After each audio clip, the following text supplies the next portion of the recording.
Ano, ha? Kita mo yan matanda ka? Tingnan mo! Tingnan mo! Kung gaano kalaki yung credit card na binabayaran namin para sa'yo, ha? Buisit ka talaga eh.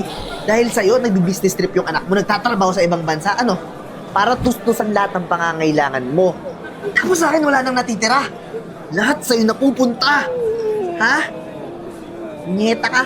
Alam mo, dapat nilaso na lang talaga kita eh. O kaya naman, sana, nung na-stroke ka, natuluyan ka na kinuha ni San Pedro. Para at least yun nakakatulong ka pa. Para pag pinaglamayan ka, yung mga abuloy, mapupunta pa sa amin, pambayad ng mga kuryente, tubig, internet. Lahat sa'yo napupunta na eh. Ha? Visit ka.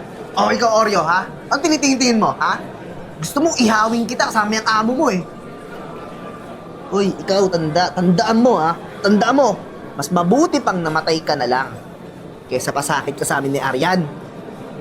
Wala kang kakainin ngayon, ha? Maghapon ako nasa trabaho. Kung gusto mo, kainin mo yung aso mo o kainin mo yung dog food niya.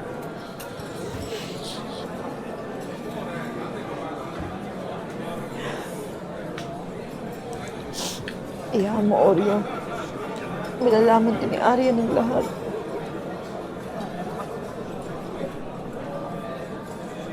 Halika na dito. Ako nang bahala sa'yo. Tsaka, sabi ko naman sa'yo, tayo lang yung tao dito eh. Tayo lang? Eh bakit parang may mangkukulam dito? Ano ka ba, Eden? Wala yung asawa ko dito. Tsaka, nasa business trip yun. Eto, wala yung bilang. Baldado yan. Tignan mo ha. Oh, tignan mo. Oh. Diba? Ayan, baldado ka, diba? Baldado ka eh. Baldado. Baldado. Ay. Ano? Ang ingay naman ng asong niya. Ay, baka gusto mo gawin kong inihaw yung amo mo, isasasabay pa kita. Pati yung aso tumitingin sa atin. Baka pagkagatin ako niyan ha. Oy, tanda. Nakakatakot yung tingin ng aso, baka mangangagat yan, ha? Hawakan mo! Baka pagka kinagat kami, iihawin ko talaga yan. Tapos ikaw, ang gagawin ko sa'yo, iihawin din kita. Isip na to. Ako bahala dyan. Tsaka lahat ng gusto mong kainin dito sa bahay, lahat yan, kainin mo. Kasi etong baldadong to, lahat ng pera ng asawa ko, dyan na napupunta eh. Kaya ang ginawa ko habang wala si Aaron, binili ko lahat ng mga kailangan dito. Tapos ito, wala yan. Yung mga kailangan yan, wala. Hindi ko binili. Kaya kainin mo yung gusto mo. Kunin mo lahat ng gusto mo. So ibig mong sabihin, kahit anong gusto ko rin, bibigyan mo para sa akin. Siyempre, para sa'yo. Ang ingay ng asong yan? Ay! Tanda! Shh! Hoy! Ang ingay ng aso mo! Patahimikin mo yan, ha? Nagagampala kami. O, gusto mo itaob ko kayong dalawa ngayon, ha? Patahimikin mo yan! Patahimikin mo yan! Pero nga, Halika na.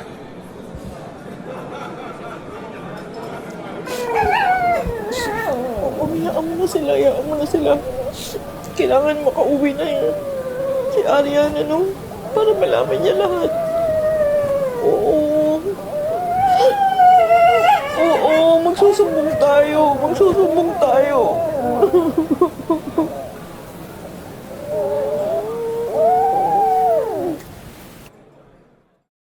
Alam mo, yun na nga namimiss ko sa'yo, yung sobrang kakulitan mo, ha? Pagka ikaw, saan mo ba gustong unang kita kulitin? ay nako, gusto ko banda. Ingay mo, Oreo! Ano ba? Ano ba yung asong yan? May lahi ba yung aswang? Ano eh? Oreo! Ang ingay masyado. Hayaan mo na, hayaan mo na nga yan. Tatapalan naman natin yung ingay niya na ingay nating dalawa. Ano ba? May pinitiyak naman ba? Dito na lang, kakulit mo. Ano? Sige, Ano? dito. Friends? Sino yan? Arian, dumating ka na pala. Ito, si Eden. Eden, si Aran. Katulong natin. Kasi di ba, kailangan natin ng katulong dito. Kailangan sa paglilinis. Hindi. Kasi yung matanda dito, ako yung nag-aalaga. Kasi yung asawa mo, pagod na. Ha? Katulong? Bakit ganyan manamit? Kasi mainit. Mainit, oo. Ang init ito sa inyo. Oo, tsaka sira yung aircon natin, di ba?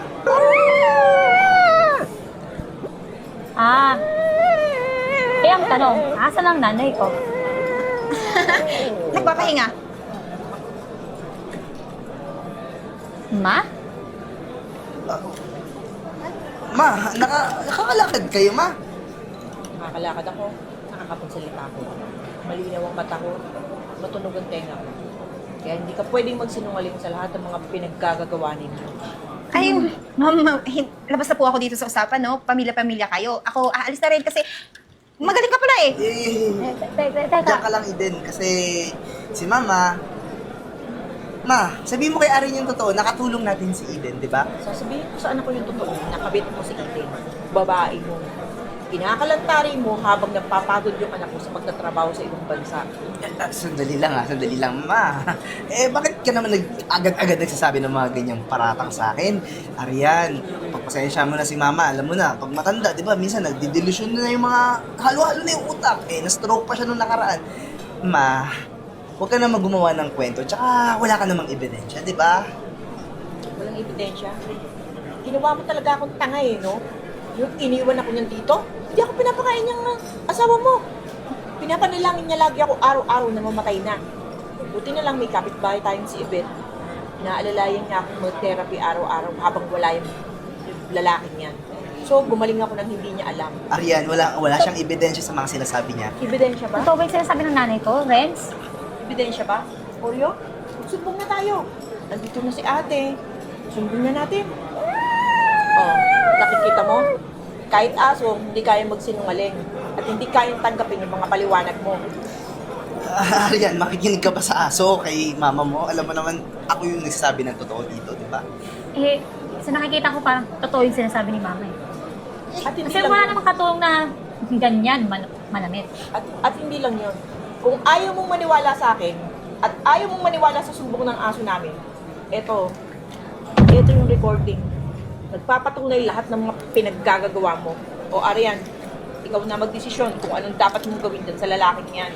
Eh, ma'am, sorry uuwi na ako kasi hindi ko na pala kailangan dito. Nandito na yung asawa ni Renz eh. Okay Hindi na. dapat umuwi kasama ka sa kalandian niya, no? Uwi ka. Oh. At bakit ako? Ha? Ano ba? Bitawan mo ko na sasaktan ako! Ano may asawa yan? Bakit ikaw? Bakit ikaw? Arian! Ha? Ikaw lalaki ka, ha? Ikaw na. Sandali lang, Arian! Ano ba? Sandali lang, ayaman mo lang magpaliwanag. Hindi ko naman talaga ito. Hindi na kailangan paliwanag, Renz. Papakulong ko kayong dalawa. Ikaw babae ka, nakukulong kita. Lalo ka na, mabubulo ka doon. Tal, pinakalawang na rin naman ako sa pagiging abogado. Matagal na akong retirado eh. Pero gagawin ko ngayon para ipagtanggol ang anak ko. Kakasuhan namin kayo. Ma'am, para awan nyo na, huwag niyo na ako isali dito. Ito na lang, siya naman nag-udyot sa akin na dito tumira eh. Arian, kausapin mo naman si Tito, attorney. Wala naman akong ginagawang masama eh. Sana naisip niyo yan bago kayo gumawa ng ganyan. Mabubulo kayo sa kulungan.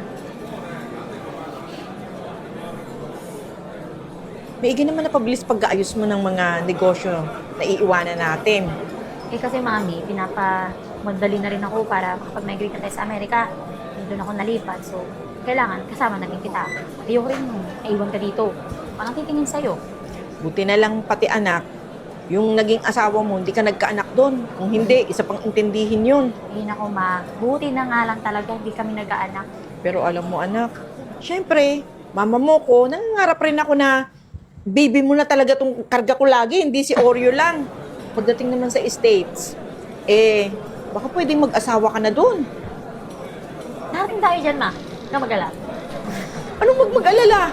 Anak, tumatanda na ako. Kailangan na ako magkaapo. Doon na tayo titira. O di, nadoon naman yung labidabs mo. Alam ko yon. Kala mo ba, lihim sa akin yon. Eh kasi nakakatawa mamaya. Pasa tapos hindi pala siya pa rin yung dawan, kagaya rin ni Renz. Kaya kinikilala ko muna na yun. Parang tingin ko naman mabait si Josh. Sige na nga, makulit ka eh. Hindi, sige, sagutin pa na tayo. Dati na rin sa States. Oreo? Papakasal na kami. May bago ka rin, Daddy.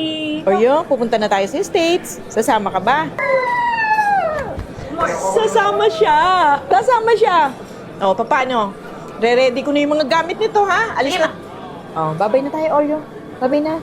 Babay na tayo, ha?